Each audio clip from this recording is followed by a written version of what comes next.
मकर राशि वालों, दोस्तों, यदि श्री कृष्णा ने आपसे वह ले लिया जिसे खोने की आप कभी कल्पना भी नहीं कर सकते हैं, तो निश्चिंत मानिए कि कृष्ण जी आपको कुछ ऐसा देंगे जिसे पाने के बारे में आपने कभी सोचा भी नहीं होगा। और अब इसी के साथ हम बात करेंगे 1 अप्रैल से लेकर 30 अप्रैल 2026 के बीच होने वाली खास ग्रह गोचर के बारे में, यानी कि मंथली राशिफल मैं आपको देने वाला हूं, जहां राहु और केतु की स्थिति कुछ लोगों के जीवन में बड़ा बदलाव भी ला सकती है। लेकिन सावधान रहें, क्योंकि यह कोई जादू नहीं है, बल्कि समय और कर्म का मेल होता है। इनकी बारे में विस्तृत जानकारी मैं आपको आज के इस वीडियो के माध्यम से बताऊंगा। मेरी हर एक बातों को बहुत ध्यान से सुनिएगा, क्योंकि आने वाले समय में राज करोगे ऐसी ज्योतिष शास्त्र की संभावना है। जी हाँ, 19 बड़ी खुशखबरी तुम्हें मिलने की भी प्रबल संभावना नजर आ रही हैं। अप्रैल 2026 में आपके लिए सर्वाधिक लाभदायक समय रहेगा। इस महीने में आपकी फिर से किस्मत दहाड़ेंगी। और याद रखना, जब ग्रह गोचर एवं कर्म दोनों साथ मिलते हैं तब काफी बड़े और सुनहरे मौके आते हैं। तुम्हारे जिंदगी में इतने खास समय का निर्माण होने जा रहा है जिसके बारे में आपने कभी नहीं सोचे होंगे। दोस्तों, आपने जो जो खोया था साल 2025 में और जनवरी 2026 में, वह सारी खुशियां दोबारा आपको मिलेंगी अप्रैल 2026 में। इसलिए आपको कुछ विशेष बातों को ध्यान में रखना होगा। पहली बात बहुत ध्यान से सुनिएगा, बड़ा बदलाव का महा संकेत मिल चुका है। अप्रैल का यह महीना कई लोगों की जिंदगी के लिए नई शुरुआत का समय बन सकता है। कुंडली में हलचल यानी खलबली का मतलब है कि आपके जीवन में कुछ चीज बदलने वाली है, जिसको लेकर आप काफी परेशान हुआ करते थे, काफी टेंशन में जिंदगी बिताया करते थे। जैसे कि दोस्तों, पुराने काम पूरा हो जाना, रुके हुए फैसले आगे बढ़ जाना, सच में बदलाव आना, तरह तरह की परिवर्तन तुम्हारी जिंदगी में देखने को मिल सकते हैं। राहु केतु, जो कि एक तरफ से पाप का ग्रह है, दोनों ने आपके लिए सकारात्मक कदम उठाया है। देखिए, कई बार अगर 7th हाउस में राहु रहे या फिर 3rd हाउस में केतु रहे तो कई प्रकार के परिवर्तन देखने को मिलते हैं। ऐसा नहीं है कि हर बार सिर्फ आपको खुशियां ही मिलती हैं, कई बार नेगेटिव समाचार भी सुनने को मिलती हैं, लेकिन हमें हर एक प्रकार के समाचार के बारे में सुनने के लिए तैयार होनी चाहिए। दोस्तों, आगे मैं आपको एक दूसरे महत्वपूर्ण बात बताऊंगा, इसे भी बहुत ध्यान से सुनिएगा। देखिए, आने वाले समय में तुम राज करोगे। जी हाँ, इसका आखिर मकसद क्या है, या फिर क्या आखिर यह राज क्या है? राज का मतलब सिर्फ राजा बनना नहीं है, बल्कि अपने जीवन में कंट्रोल और संतुलन पाना भी है। अर्थात अगर आप अपने काम में ध्यान देंगे, अपने शरीर में ध्यान देंगे, अपने करियर पर ध्यान देंगे, समय का सही उपयोग करेंगे और गलत संगति से दूर रहेंगे, तो आप अपने क्षेत्र में आगे बढ़ सकते हैं और अपने क्षेत्र का भले ही राजा भी कहला सकते हैं, क्योंकि ज्योतिष शास्त्र का संकेत या इशारा कर रही हैं कि तुम्हारा एक नया दौर शुरू होने वाली है। तो ऐसे में आपको घबरा कर या फिर जल्दबाजी करके इतना अच्छा मौके को हाथ से नहीं खोना है, बल्कि इनका पूर्ण रूप से सदुपयोग करना है। अब हम यहाँ से बात करेंगे तीसरी बात, बहुत ध्यान से सुनिएगा। यह समय एक नहीं बल्कि बहुत बड़े बड़े खुशखबरी तुम्हें मिलने की संकेत मिल रही है, खुशखबरी के योग बन रहे हैं। जी हाँ, कई लोगों को छोटे छोटे अच्छे समाचार भी मिल सकते हैं, जैसे कि अचानक करियर में सुधार भी हो सकता है, पढ़ाई में प्रगति हो सकती है, परिवार में खुशी का माहौल भी आ सकता है। और आने वाले 30 दिनों में एक एक करके ज्योतिष शास्त्र का संभावना है कि पूरे 19 बड़ी खुशखबरी तुम्हें मिलेंगी। मतलब लगातार पॉजिटिव बदलाव आने की काफी संभावनाएं नजर आ रही है।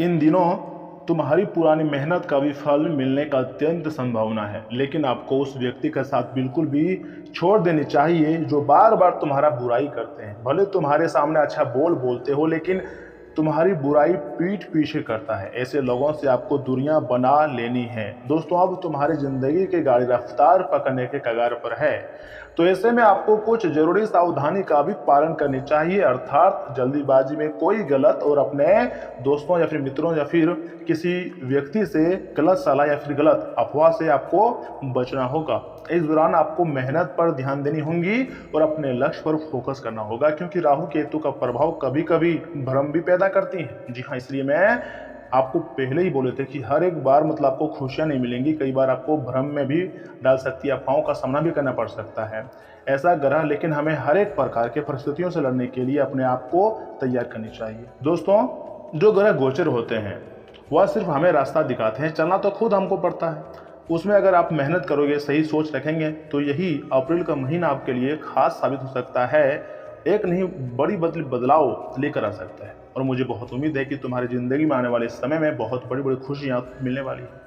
मैं आपको जो बता रहा हूँ कि आपको पसंद आ रही है, सच सच बोलना। अगर हाँ तो कमेंट बॉक्स में आप लिख सकते हो कि थैंक यू गुरुदेव। देखिए, भगवान श्री कृष्ण जी कहते हैं समय बदलता है लेकिन मेहनत करने वाले ही आगे बढ़ते हैं, और जो हाथ पर हाथ रख कर बैठ जाते हैं उसको उतना ही मिलता है जितना मेहनत करने वाले छोड़ देते हैं। और इसी के साथ बाबा प्रेमानंद महाराज जी कहते हैं कि इस बात का टेंशन, आखिर टेंशन क्यों ले रहे हो, क्या था तुम्हारा और क्या चला जाएगा, और तुम टेंशन करके कौन सी बड़ी विद्वान या फिर बड़ा करोड़पति बन जाओगे।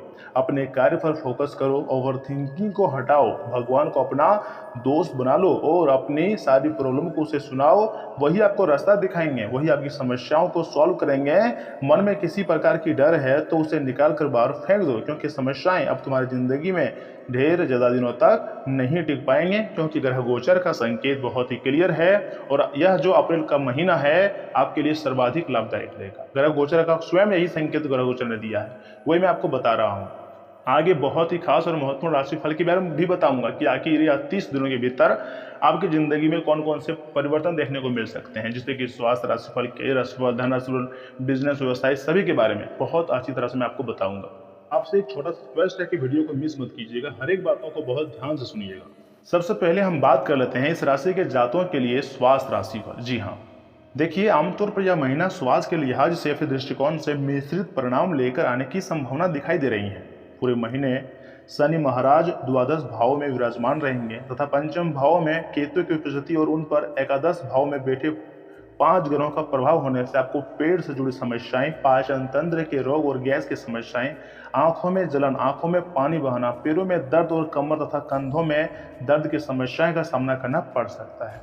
हालांकि यह समस्याएं हल्की फुल्की होंगी, लेकिन महीने के उत्तरार्ध में जब शुक्र और सूर्य भी द्वादश भाव में शनि के साथ बैठ जाएंगे तब इन परिस्थितियों में बढ़ोतरी होने के योग बन सकते हैं। विशेष रूप से पेट से जुड़ी समस्याएं आपकी बार बार परेशानियां उत्पन्न करेंगे और इससे आपको चिकित्सक से संपर्क भी करना पड़ेगा, और आवश्यक होने पर अस्पताल जाने की स्थिति भी उत्पन्न हो सकती है। इसलिए आपको महीने के उत्तरार्ध में विशेष रूप से अपने स्वास्थ्य पर ध्यान देने की आवश्यकता पड़ सकती है। अपने उदर रोगों के प्रति विशेष सावधानी बरतें। इसलिए आप जो भी खाते हैं पीते हैं उस पर विशेष रूप से ध्यान दें। यदि आप पहले से ही किसी शुगर, बीपी या अन्य समस्या से जूझ रहे हैं तो आपको नियमित और संतुलित दिनचर्या अपनानी चाहिए।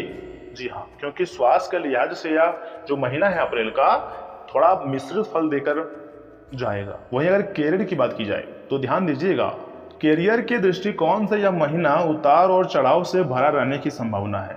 दसम भाव के स्वामी शनि महाराज महीने की शुरुआत से लेकर पूरे महीने तक आपके द्वादश भाव में बने रहेंगे और वहां से आपके छठे भाव को भी देखेंगे, जबकि छठे भाव के स्वामी बुध महाराज पूरे महीने आपके एकादश भाव में बने रहेंगे, जिससे नौकरी में भागदौड़ बनी रहेंगी। आपके ऊपर का काम का दबाव भी बना रहेगा, लेकिन उस काम के दबाव से आपको फायदा भी होगा। जी हाँ, नौकरी में पदोन्नति मिलने के भी अवसर प्राप्त होंगे। अपने वरिष्ठ अधिकारियों से आपका तालमेल बढ़िया बैठेगा, जिसका आपको आपकी नौकरी में फायदा मिलेगा और नौकरी में स्थितियां मजबूत होती रहेंगी। व्यापार करने वाले जातकों को यह ध्यान रखना होगा, शनि महाराज द्वादश भाव में बने रहेंगे। सप्तम भाव के स्वामी शुक्र महाराज महीने की शुरुआत में एकादश भाव में होंगे, जो 2 तारीख से द्वादश भाव में चले जाएंगे और उसके बाद 26 अप्रैल से आपकी प्रथम भाव में आकर सप्तम भाव को देखेंगे। इससे आपके व्यापार में असातीत लाभ मिल सकता है। विदेशी संपर्कों से व्यापार को विशेष उन्नति मिलने के योग बनेंगे और आप व्यापार में अच्छी खासी उन्नति प्राप्त कर पाएंगे। महीने के माध्यम में आप एक से ज़्यादा माध्यम से अपने व्यापार को जोड़ने की कोशिश करेंगे और कोई नया व्यापार भी शुरू कर सकते हैं। इतना ही नहीं, प्रेम विवाह व्यक्तिगत संबंध की बात की जाए तो दोस्तों, जितने भी युवा वर्ग हैं ध्यान दीजिएगा, यदि आप किसी प्रेम संबंध में हैं तो आपके लिए यह महीना उतार चढ़ाव से भरा रहने वाला है। महीने के शुरुआत में शुक्र, बुध और सूर्य, मंगल और राहु पंचम भाव पर दृष्टि डालेंगे तो पंचम भाव में पूरे महीने केतु महाराज विराजमान रहेंगे। इससे शुरुआत में तो स्थितियां प्रेम से भरी रहेंगी और एक दूसरे के साथ अच्छा समय बिताने का मौका मिलेगा। साथ में घूमने जाना, फिल्में देखना, लंबी दूरी की यात्रा पर जाना आपको बहुत पसंद आएगा। लेकिन जैसे जैसे समय आगे बढ़ेगा चुनौतियां बढ़ती जाएंगी। शुक्र और सूर्य के द्वादश भाव में चले जाने से महीने के उत्तरार्ध में स्थितियां और ज्यादा बिगड़ सकती है। आपस में कहासुनी होने और मतभेद बढ़ने के योग भी बन सकते हैं। आपको इन चुनौतियों को संभालना होगा, नहीं तो आपके रिश्तों में बिखराव की स्थिति बन सकती है। यदि विवाहित जातकों की बात करें तो महीने की शुरुआत में सप्तम भाव के स्वामी शुक्र महाराज एकादश भाव में बैठेंगे, जिससे जीवन साथी से आपको भरपूर प्रेम और आर्थिक लाभ भी देखने को मिल सकता है। द्वादश भाव में शनि महाराज की विराजमान रहेंगे, जो आपके संबंध में छोटी मोटी समस्याएं उत्पन्न कर सकते हैं। 2 तारीख से शुक्र द्वादश भाव में जाकर इन समस्याओं को और बढ़ाएंगे। आपका ध्यान किसी नए व्यक्ति की ओर आकर्षित हो सकता है, जिससे समस्याएं पैदा हो सकती हैं। लेकिन 26 तारीख से शुक्र प्रथम भाव में आकर फिर सप्तम भाव पर दृष्टि डालेंगे, जिससे विवाहित जातकों को प्यार मिलेगा और जीवन साथी का पूरा सहयोग व साथ मिलेगा। इससे आप अपने रिश्तों में बहुत खुशनुमा महसूस भी कर सकते हैं। अगर सलाह की बात करें यानी कि उपाय की बात करें तो आप चाहें तो आपको मंगलवार के दिन किसी पार्क में अनार के पौधे लगाने चाहिए। रविवार के दिन सूर्याष्टक का पाठ भी आपके लिए उत्तम रहेगा। बृहस्पतिवार के दिन श्री राम रक्षा स्त्रोत का पाठ आपको हर समस्या से बचाएगा। मंगलवार के दिन आपको श्री हनुमान चालीसा का पाठ करनी चाहिए और इसी के साथ हनुमान जी का पूजा पाठ भी करनी चाहिए। लेकिन पूजा में आप चाहें तो ज़्यादा कुछ नहीं, थोड़ा सा चमेली का तेल जक्सन सिंदूर मिलाकर भगवान हनुमान जी को अर्पित करें या फिर उसके शरीर में लगाएं। इससे आपके ऊपर भगवान हनुमान जी की विशेष कृपा भी प्राप्त होंगी। दोस्तों, अप्रैल का जो महीना है आपके लिए उतार चढ़ाव से भरा रहने वाला है। महीने की शुरुआत में सूर्य, मंगल, बुध, शुक्र और राहु आपके एकादश भाव में रहेंगे। शनि पूरे महीने द्वादश भाव में रहेंगे। वक्री बृहस्पति तीसरे भाव में और केतु पूरे महीने पंचम भाव में बने रहेंगे। आर्थिक तौर पर यह महीना उतार चढ़ाव से भरा रहेगा, जहां महीने की शुरुआत में हल्के खर्चों के साथ साथ आमदनी में भी बढ़ोतरी होंगी।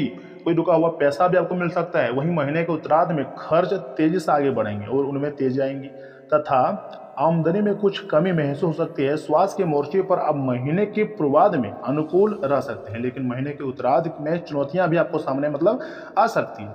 नौकरी करने वाले जातकों को काम के सिलसिले में काफ़ी भागदौड़ करनी पड़ेगी और आपके ऊपर का जो बहुत दबाव है वह धीरे धीरे खत्म होता हुआ दिखाई दे रही है। जबकि व्यापार करने वाले जातकों को महीने के पूर्वार्ध से ही मेहनत का लाभ मिलना भी अब शुरू हो जाएगा। विदेशी माध्यम से व्यापार को जोड़ने से आपको बहुत ज़्यादा लाभ देखने को योग बन रहे हैं और व्यापार में वृद्धि होगी। व्यापार को लेकर पूंजी निवेश भी करना पड़ सकता है। प्रेम संबंधों मामलों में महीने की शुरुआत तो अच्छी रहेंगी, लेकिन कुछ दिनों के बाद ही आपकी समाज में उतार चढ़ाव बढ़ जाएंगे और रिश्तों में समस्याएं बढ़ेंगी। विवाहित जातकों के लिए महीने की शुरुआत थोड़ी सी अच्छी रहेगी, लेकिन 2 तारीख से शुक्र के द्वादश भाव में जाने के बाद से स्थितियां बदलेंगी और उसके बाद उत्तरार्ध में स्थितियां फिर से आपके पक्ष में आ जाएंगी। पारिवारिक जीवन सामान्य रहने की संभावना है। भाई बहनों का सहयोग मिलता रहेगा। दोस्तों के साथ बातचीत होती रहेंगी। विद्यार्थी वर्ग के लिए चुनौतियों से बड़ा समय रहने की संभावना है। आपके विदेश जाने का जो प्रबल योग भी बन सकता है। कहीं आप विदेश जाने का भी योजना बनाएंगे और उसमें आपको सफलता मिल जाएंगी। इस दौरान अगर आपकी आर्थिक स्थिति पर नजर दोहराया जाए तो आपकी आर्थिक स्थिति को अगर ध्यान से देखें तो दोस्तों यह महीना थोड़ा सा लगभग उतार चढ़ाव तो भरा रहने की काफी संभावना है। महीने की शुरुआत से लेकर अंत तक शनि महाराज आपके द्वादश भाव में बने रहकर आपके खर्चों को हल्का फुल्का बढ़ाने का काम करेंगे। लेकिन महीने की शुरुआत में शुक्र, बुध और सूर्य, मंगल और राहु पंचम एकादश भाव में होंगे और वक्री बृहस्पति भी तीसरे भाव में से आपके द्वादश भाव को देखेंगे, जिससे लगातार आमदनी के योग बने रहेंगे। एक से ज्यादा माध्यमों से आपके पास धन आएगा। नौकरी में उन्नति से भी धन की वृद्धि हो सकती है। व्यापार में तेजी से वृद्धि होने के कारण धन प्राप्ति के योग बनेंगे। शेयर बाजार से भी लाभ मिल सकता है। लेकिन 2 तारीख से शुक्र आपके द्वादश भाव में चले जाएंगे और उनके बाद 15 तारीख को सूर्य भी द्वादश भाव में चले जाएंगे, जिससे आर्थिक स्थिति भी थोड़ी उतार चढ़ाव की स्थिति आएंगी। आपके खर्च थोड़े ज्यादा बनेंगे और आमदनी अपेक्षाकृत कम हो जाएंगी। फिर भी बहुत बड़ी चुनौतियां तो नहीं आएंगी। 26 तारीख से शुक्र आपके द्वादश भाव से निकलकर प्रथम भाव में आ जाएंगे और सप्तम भाव को देखेंगे, जिससे इन चुनौतियों से और कमी आएंगी। आपकी आर्थिक स्थिति बेहतर होती हुई चली जाएंगी। बृहस्पति महाराज की कृपा से आप अपनी रुचियों को भी धन कमाने की ओर प्रवृत्त कर सकते हैं तथा एक से ज़्यादा माध्यमों से धन प्राप्त कर सकते हैं। अच्छा महसूस भी आपको होगा और काफ़ी खुश भी आप लोग रहेंगे। इसी के साथ मित्रवत एवं परिवार की बात की जाए तो यह महीना पारिवारिक तौर पर काफ़ी ज़्यादा माध्यम रहने की संभावना है। दूसरे भाव के स्वामी शुक्र महाराज महीने की शुरुआत में सूर्य बुध और मंगल और राहु के साथ एकादश भाव में होंगे। वहीं 2 तारीख से आपके द्वादश भाव में जाएंगे और फिर 26 तारीख से आपके प्रथम भाव में। तो ऐसे में अगर देखा जाए तो चौथे भाव पर किसी ग्रह की दृष्टि तो नहीं पड़ेगी, लेकिन चतुर्थ भाव से अष्टम भाव में महीने की शुरुआत में पंचम ग्रह विराजमान रहेंगे, जिससे पारिवारिक सदस्यों में आपसी तनाव में कमी आएंगी और आपसी सामंजस्य भी बढ़ेगा। थोड़े समय के लिए पारिवारिक धन खर्चा होगा, लेकिन परिवार की उन्नति और सुख संधानों में बढ़ोतरी के लिए खर्च करना पड़ेगा और उसके बाद सारे स्थितियां पारिवारिक जीवन को खूबसूरत बनाने में लग जाएंगी। आपकी माताजी के स्वास्थ्य को लेकर थोड़ी सी परेशानी सामने आ सकती हैं, इसलिए आप उन पर ध्यान दें क्योंकि उनका स्वास्थ्य इस दौरान खराब भी हो सकता है। हालांकि पारिवारिक चुनौतियों से आप बाहर निकल जाएंगे और आपसी प्रेम महसूस करेंगे। परिवार एक आदर्श जगह लगेगा जिसमें आपको रहना बहुत पसंद रहेगा। आपके तीसरे भाव में वक्री बृहस्पति पूरे महीने विराजमान रहेंगे और तीसरे भाव के स्वामी बुध महाराज पूरे महीने एकादश भाव में विराजमान रहेंगे, जिससे भाई बहनों से आपके संबंध बहुत बेहतर और मजबूत तथा मधुर रहेंगे और उनमें आपको आर्थिक लाभ भी देखने को मिल सकता है। अपनी वाणी पर थोड़ा नियंत्रण अवश्य रखें ताकि कोई अवांछित स्थिति न उत्पन्न हो जाए, और जब अपने वाणी पर आप कंट्रोल रखोगे तो हर एक चीजों पर आप पकड़ बना लोगे। लोग अपने ही शब्दों से एक दूसरे का दिल जीत पाता है।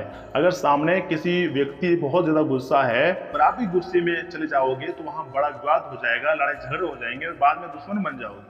लेकिन दोनों में से कोई एक व्यक्ति थोड़ा नरम हो जाओगे और अपनी वाणी को थोड़ा अच्छी तरह सोच कर बोलोगे तो सामने वाले व्यक्ति को अच्छा लग जाएगा और फिर वो आपसे दोस्ती करना चाहेगा।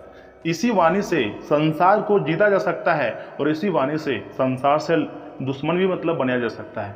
आपको चुनाव क्या करना है आप तय कर सकते हैं, क्योंकि आप तो इतना समझदार हैं कि झूठ मूठ का विवाद करके कुछ नहीं मिलता है। एक दूसरे का साथ रहो, जिंदगी को बेहतर बनाओ, भगवान का पूजा पाठ करो। और यह समय जो सूर्य ग्रह गोचर कर रहे हैं, राहु केतु की जो युति बन रही है, इसके पीछे क्या कारण है मैंने आपको बताया है, तो आप समझ भी गए होंगे। लेकिन फिर भी स्वास्थ्य से जुड़ी, करियर से जुड़ी, धन या फिर व्यापार से जुड़ी किसी प्रकार की डाउट है तो आप हमसे कमेंट बॉक्स में पूछ सकते हैं ना, क्योंकि यह महीना अप्रैल का महीना जो है 1 अप्रैल से लेकर 30 अप्रैल के दौरान आपको 19 बड़ी खुशखबरी मिलने की संभावना है, क्योंकि ज्योतिषीय हमेशा संभावना पर ही बताई जाती है। बहुत ऐसे लोग होंगे जिनको फायदा हो भी जाएगा, जिनको खुशियां मिल भी जाएंगी, और बहुत ऐसे लोग होंगे जिनको थोड़ी सी चूक के लिए नहीं मिल सकती है। लेकिन मुझे विश्वास है आपका दिमाग बहुत ही चतुर है और आप अपने दिमाग का इस्तेमाल करके इन चीज़ों में जरूर सफलता हासिल करोगे, क्योंकि यह समय आप अपने काम को लेकर काफ़ी ज़्यादा एक्टिव हो चुके हैं। तो ऐसे में आपको सफलता मिलना लाजमी है। दोस्तों, क्या किसी प्रकार का सवाल है तो कमेंट बॉक्स आपके लिए खुला है, कमेंट कर सकते हैं। धन्यवाद। मिलते हैं किसी अगले महत्वपूर्ण वीडियो में, तब तक के लिए आप अपना ख्याल रखिएगा। आपका दिन शुभ रहे। धन्यवाद।